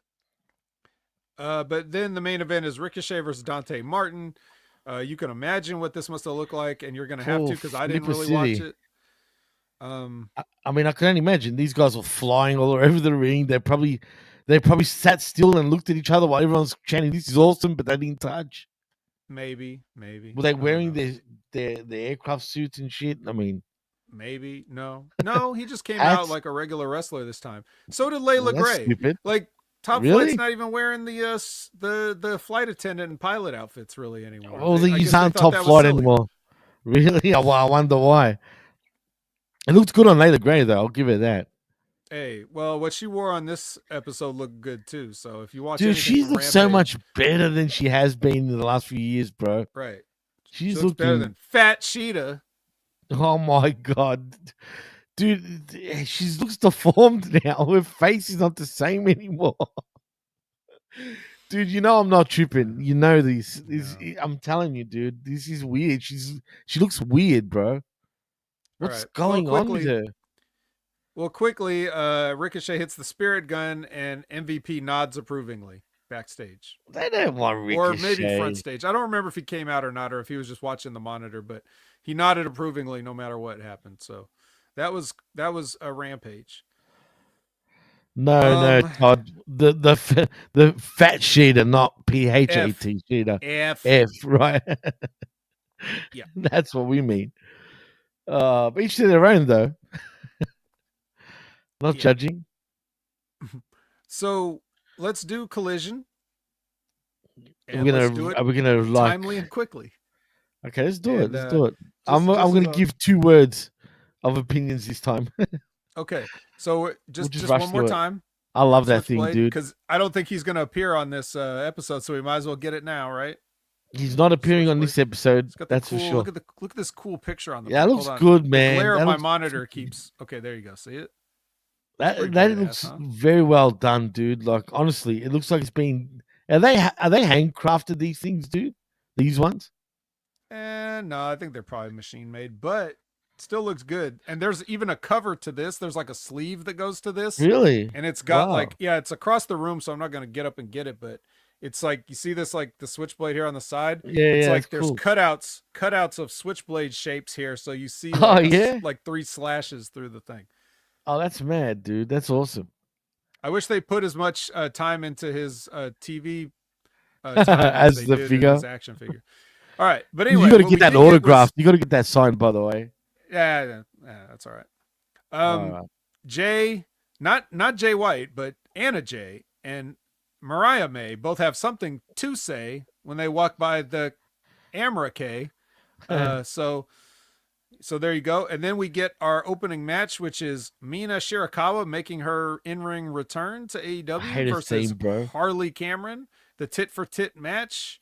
And they were shaking it up as well a little bit here in this match, as a matter of fact. Way too long, but went 11 minutes, dude, as a matter of fact.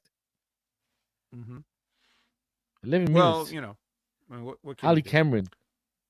Yeah.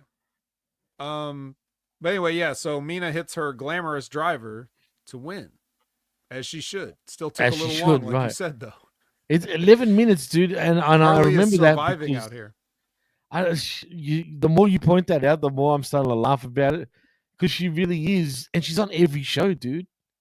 Like every single show. Like TK must have a crush on it, dude. Someone does. Must.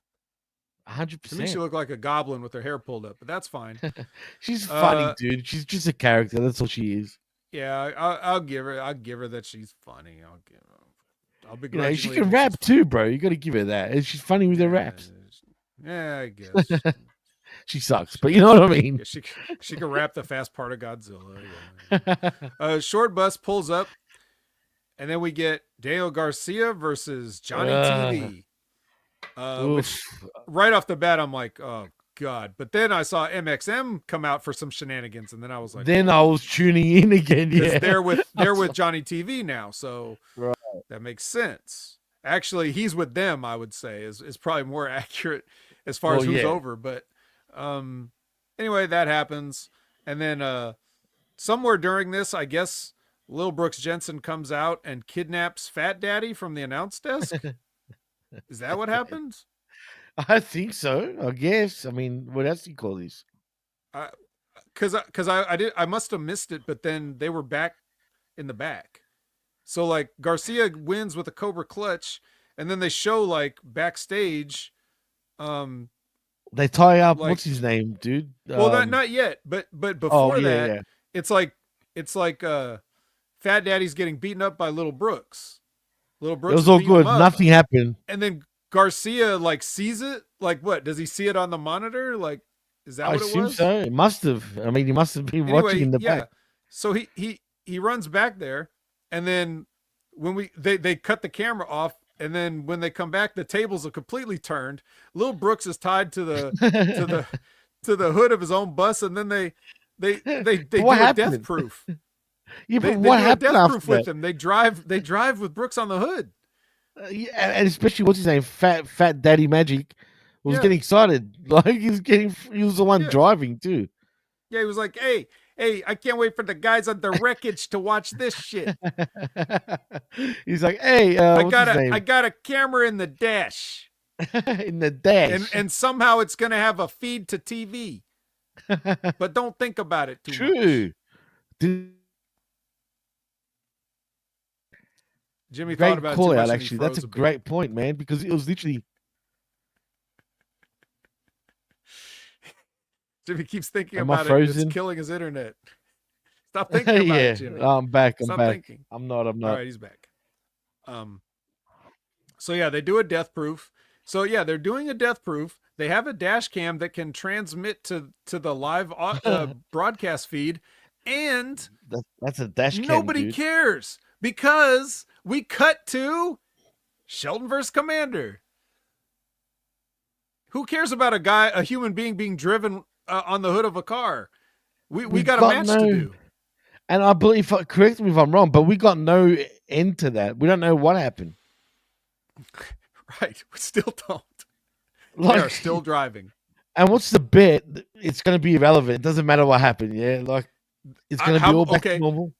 If I know AEW, they're going to pull up to Dynamite with him still on the hood. Oh, God. He better be dirty. I'm telling you now, bro. He better be like covered in oil and all sorts of shit, or at least bleeding. Even I mean, if they do that, that's it, bro. Like, what were they doing? Just cruising? I mean, what about when they went to put gas? Didn't someone see there was someone strapped along the fucking front? You know what I mean? Yeah, you know what? Yeah, they just said mind your business. Yeah, exactly. And this is what does my head in, dude. Because I retweeted a WWE segment from back in 2000 with DX. Remember when Stone Cold got hit by a car? Right? You know, I did this for The Rock. Remember that shit? At least there was cops investigating everybody about who hit Stone Cold. You know what I mean? And you see detectives talking to DX, for example, right? And I retweeted that because unlike one company, at least they brought in cops because it's a freaking criminal offense, right? You ran over someone. At least WWE had the vision to do that. Unlike AEW, it doesn't matter what you do. Right. And it's its own like country. Mm-hmm. It's still it's a sovereign country, run by John Moxley with a gold championship belt. But if that's the thing, like even if it's silly, if you follow up on it with kind of what would realistically happen, that gives you TV content. Right. So you don't have to think of like, well, how many matches do I need to fill this show? You could just be like, well, we got several segments with the police questioning, Daniel Garcia or something.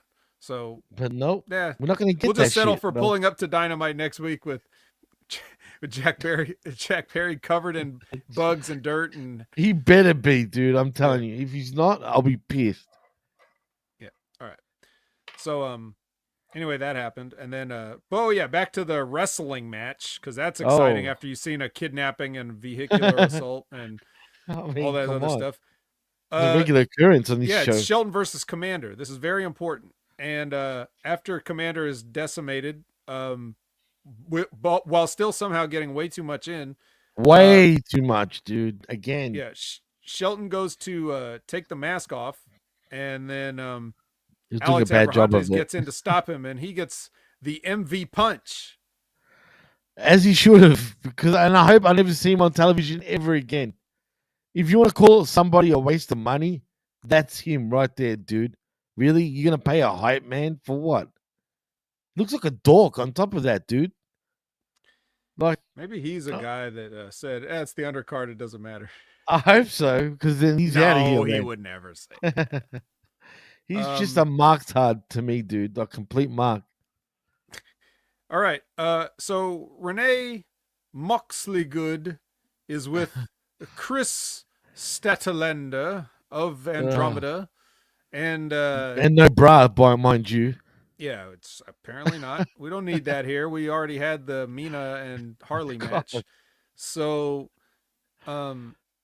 Renee, even though Renee may be married to the psychopath that took over the company, she is still asking the right questions because she says, after getting hit.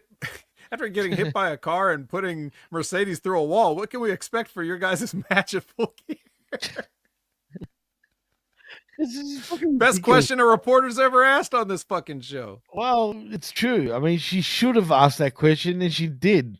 And I'm sure, but then she praises her, which I don't know. She goes, she is one of the best wrestlers of all time, and blah blah blah. One of the best right now. Okay, cool. You know what I mean? Like, cool. Josh, come on, bro. How can you not see it? You know what I mean? And believe me, I don't find Statlander that attractive. Believe it or not, we've actually spoken about this. But the fact that she's getting, I keep saying she should cover herself up a little bit, Vet. Have I not been saying that? I mean, even you said it. Instead, she's getting less more and less like clothes. Chris Fatlander. Yeah, exactly. But now she's freaking going crazy with less and less clothes every week. I'm just saying. Right. She's with assholes. I could see this. Yeah, I could see this person as just like the sad stripper that's at the grocery store in the early morning after her shift to pick up some milk for the kids. Oh, that's a bad look too, dude. But you're right, dude. I can't see it any other way either. And she's still young on top of that. Who's your mother, girl? God damn. Speaking of who's fat, because Sheeta comes in and she's like, hey, I believe, I'm glad you kicked Mercedes' ass, and I think you're going to do it again and take her championship. And when you do, I want the first shot. And Statlander's like, nope, I'll beat you up for free on Dynamite. Okay. Thanks. Thanks. Great. I could fight you with no stakes. Sure. All right. That's fine. AEW, right. Baby. Lexi is with the Acclaimed, and she's like, where's Billy? And they're like, don't worry about it. And then don't worry about it, huh? Yeah, hey, get out of here. And then the Hurt Business comes in and they're like, hey, good luck, guys. Good luck in your match tonight, guys. You know, hey guys, you got my card. Yeah. Yep. And then another guy the Hurt Business should definitely be interested in, it's Hobbs. It's Powerhouse Hobbs. You think? Yep. He's in a match with let me check my notes. No Meat.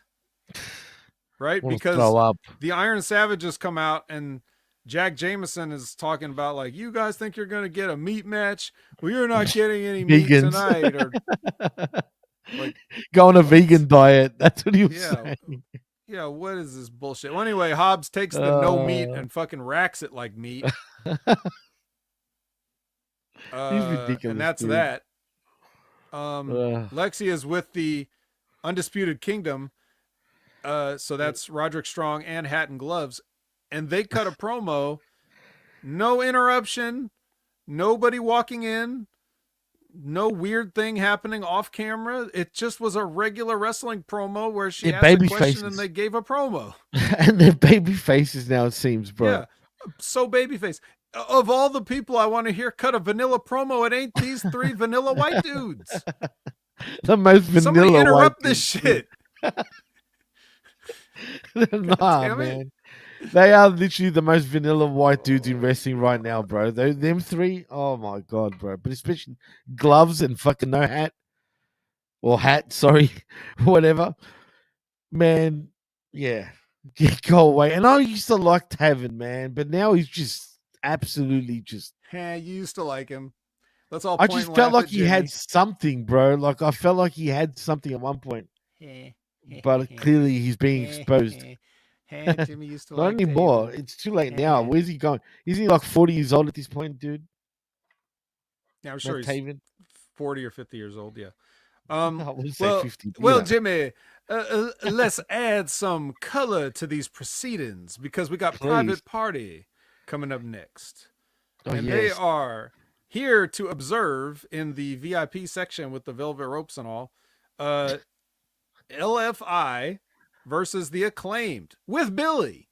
Where's Billy? Where did he just pop from? He just, hey, you know. So what was the whole said he point would of be that here, before? and he was. He sure was. Do you like this There you new go. Max Caster gimmick, by the way, before we keep moving? Well, he did do his rap this time. He did, but if he forgot to do the handoff line of "Everybody loves the Acclaimed," he just said whatever he said about whoever, and then Bowens just took it. Like, so clearly we're getting a split with these guys, 100%. I mean, okay. Well, they win this match with a mic drop to Mortals, so they qualify for the that 4-way deal at Full Gear. Oh, that sucks. I wanted to see Mortals. I know. But we're not going to get see Mortals. But you get to see Mina because she's backstage with Lexi, and she cuts a promo. Mini Shinakawa? Mm-hmm. What did she say? Seriously.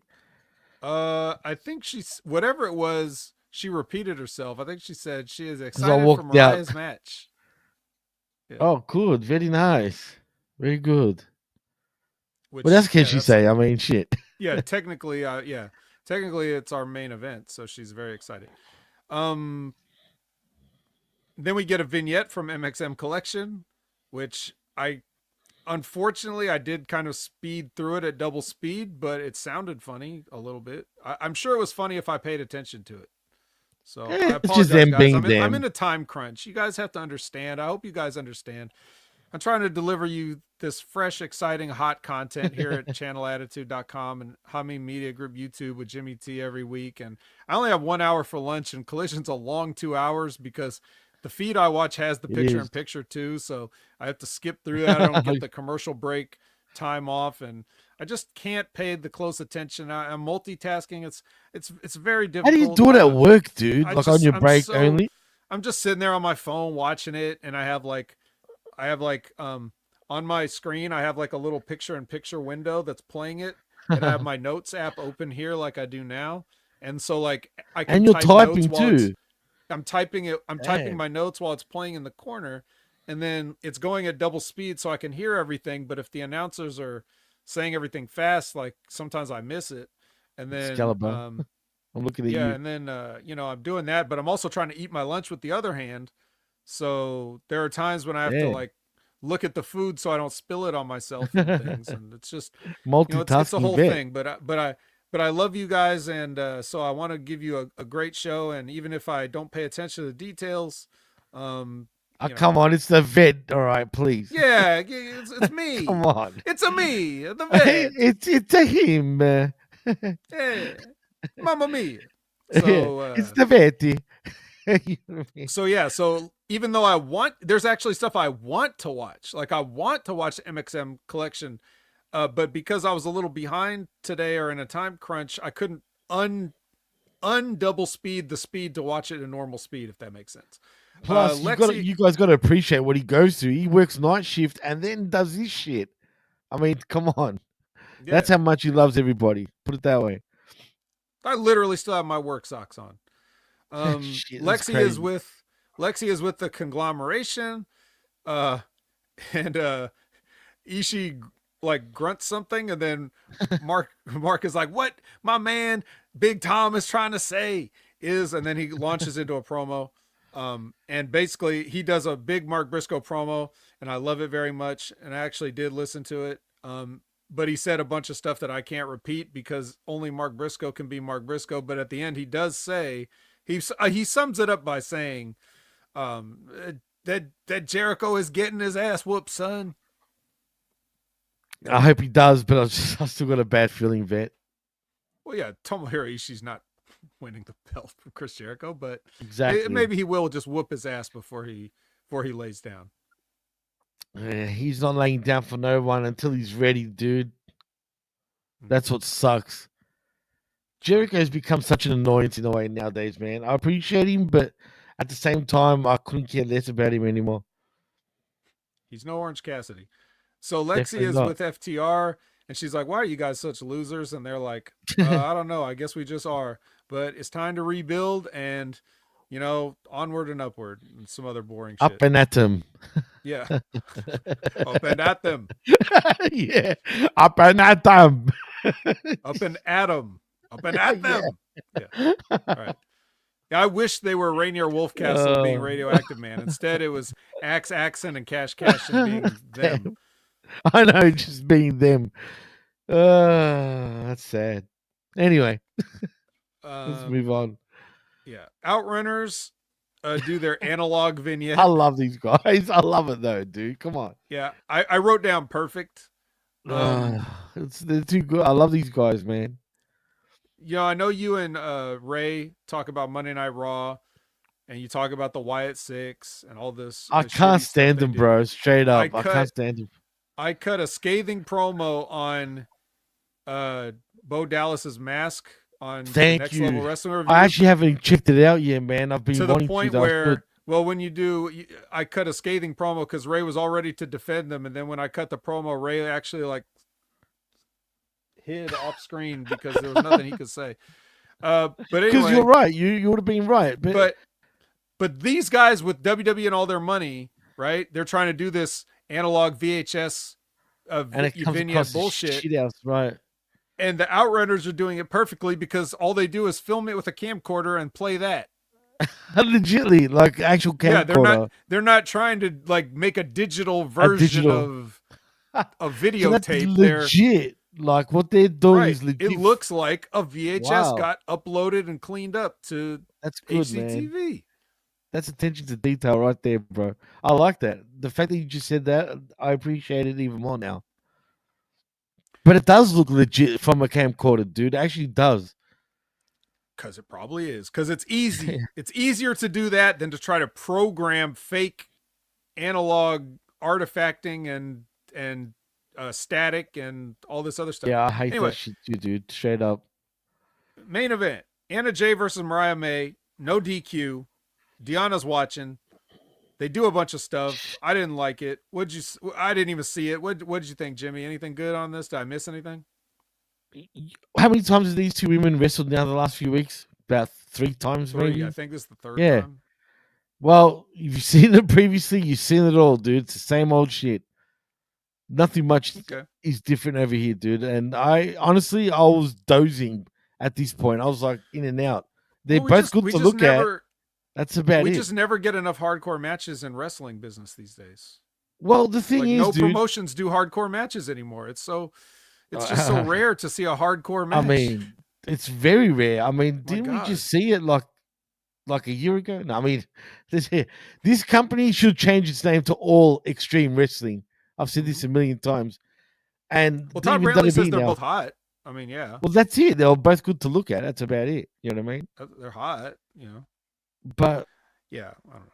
I'm sure if I watched it, I just would have been sad. But all I saw was the finish, which is where Mariah May sprayed her in the face with a can of Mace, baby. Is it burning? Well, fuck it. Now you're learning. And hits her with the pile driver. And then Mina celebrates with Mariah May and their buddies, and they shake it. And then Mariah hits Anna Jay with an extra kick after the bell. And Mina's like, no, you don't have to do all that. Just cool it. And then she's like, all right. No more kicking.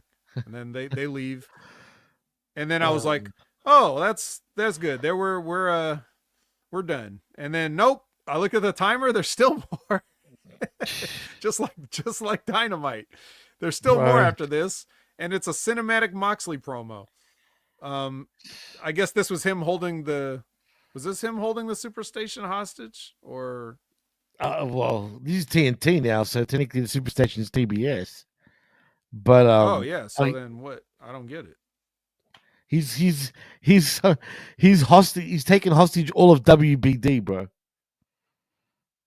As a whole, I guess he's let him go like as soon as the show was over, though, right? Like he took it. I mean, I assume he's even the cameraman somehow.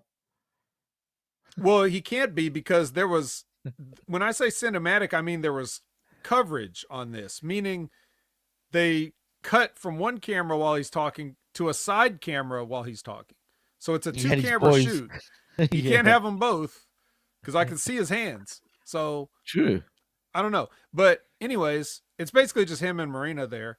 And then he's doing his promo. Now, I know I talked about at the beginning of the show how Moxley's dumb as fuck and everything, but this promo is that he did here, like, you know, me being the fairest man that there is, rivaled only by Professor Chabela Vera Cruz. But if he did a good promo, but the problem is, like we talked about earlier for like 20 minutes, the angle is dumb as fuck. So it doesn't matter if you do a good promo, you know, it's a filet mignon in the bathroom. Also, I feel like he's over, like he's on TV too much, dude. Like, scale back a little bit, man. Take a week off, bro. Not too much. Just the angle is not getting over, I don't think. So that's what's bad about it. Over. I mean, it's not that they need less of him. They need more for them to do that makes sense. Aaron says, "What happened that Mox does not bleed anymore every week?" Well, he shouldn't be bleeding if he only does promos and nobody touches him. Exactly right. Yeah, nobody touches him, so he can't bleed. Suddenly he's become like the big boss. Maybe he's bleeding in his crotch once a month. I don't know. Yeah. And then they closed the show. This is the weirdest thing I've ever seen. There's the weirdest thing I've ever seen. They closed this show with a highlight package of like what? Everything that's happened in the past year? I'm crying. And they paid for November Rain by Guns N' Roses to play over this. Yeah. He was bragging about it all week, bro. Remember? You spent money for this? For this? I cut this the fuck off. Did I miss anything? Yeah. You missed Tony saying all week that he paid. He paid for this shit to show you. He said that? Did he come out at the end? He said that on Twitter, bro. Did he try to? Oh, well, but not on the show? Not on the show. On Twitter. He didn't come out at the end and say, with an itch, knee, son, da. No? That wasn't the closer? I cut it off. Well, guys, it appears Jimmy he's in pain. Oh. Excuse me. My God. That was funny, man. I'm seriously dying from that. Whew. I've got to relax. And we're in at we have delivered you a week of AEW in about an hour. Yeah, this is a new record. An hour and about 5-6 minutes. Actually, we have done a show once in under an hour. It was 45 minutes. A long time ago. This one we spent 40 minutes talking about everything else, and we got started around 43 minutes in, and now we are getting you guys home safe with an hour and 50 total. Absolutely. If you missed anything, please go back and check out the beginning, because we were on fire the entire time, Jimmy. Oh, that was funny, man. I had a good laugh on this show, that's for sure, man. And even though it's like nearly 5 a.m. for me, and I'm laughing the house down. I mean, like, seriously, you made me laugh today, man. No shit. But in saying that, man, I hope I made everybody have a good day today. My head hurts from the laughter. No shit, man. I'm not gonna lie. But Sorry, Vet. I thought I should, incorporate your song more often. But yeah, what's up? Vet. Do whatever makes you feel good, Jimmy. I'm a humble man. I may be the most humble man who's ever existed on planet Earth. Oh, And I am humble for all of you. But when you're the best in the world, you can't do any less. So if you want to see me be Very the humble. best in the world anywhere else, at Opinion Haver, if you Google Opinion Haver, you will mostly get me. My Twitter, my Twitch, maybe Instagram. You might get a guy that tries to be the Opinion Haver, but I took it on most platforms, so he can't. Don't think that's me. That is not me. If you see anybody that is Opinion Haver and some name that is not Jamie Williams or Jamie the Vet Williams, that is not me. So there's a guy impersonating you? no, nobody's impersonating Okay, me, but I'm not the only person to think of that name. I was just the first and the greatest. So this guy is going to every social media platform and trying to type it in, and like, damn it, it's taken, except for like maybe a couple. He got it on Blue Sky, okay? So Good yeah, for so I'm him. not, so as instead of being like Opinion Haver 2 or Opinion Haver the Vet or something else besides just Opinion Haver, I just won't use Blue Sky. How about that? So yeah, you could find me anywhere. And here at HMG, I've got the Next Level Wrestling Review with Big Ray. I've got the Impact Attack with Brandon. I've been the host of Wrestling with Rip Rogers back-to-back weeks. This past Friday and the Friday before, so check that out. That's three between the two episodes. That's 3 solid hours of Rip on a roll, and I just keep pushing him along like this. I love it, man. Because Rip is a different dude when you're around. I'm not gonna lie, he really does light up, man. Rip unleashed by me. I took the leash off. Von Lila's got him on the leash, and I ripped that motherfucker off. So go check those out. It's a really fun time. Frank is always there. He knows. He could put it over if you don't believe me. And check out Stevie Richards. Stevie Richards on fire, talking about the ECW One Night Stand, how it came about, and all the stuff surrounding it. The JBL Meanie stuff, all that. Check out that episode. Check out just check out everything, man. You know by now. If you lasted this long, you know what to check out. Jimmy, what else can they check out?